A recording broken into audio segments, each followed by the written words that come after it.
Je vous raconte pourquoi j'ai pleuré le jour de mon anniversaire. De base, je voulais pas faire cette vidéo, mais en fait, ça peut tellement servir de prévention que je suis obligée de le faire. En plus, j'ai l'impression que je vous le dois, vu que vous m'avez vu pleurer. Je vous avoue que je sais même pas par quoi commencer, en fait.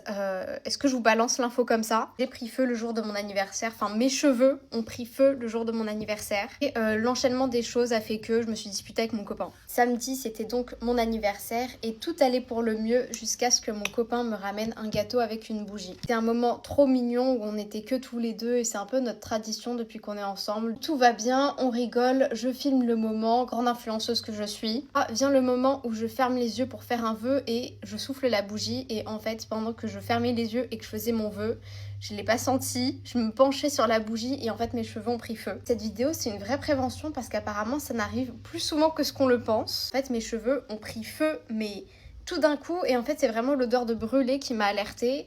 Je vous raconterai après pour l'état de mes cheveux. Là ça se voit pas parce que j'ai coupé une partie de mes cheveux. J'ai commencé à souffler, je voyais des flammes etc.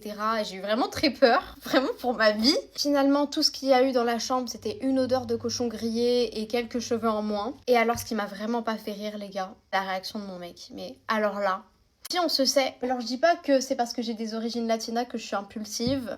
Mais en tout cas ce jour-là j'ai été très impulsive.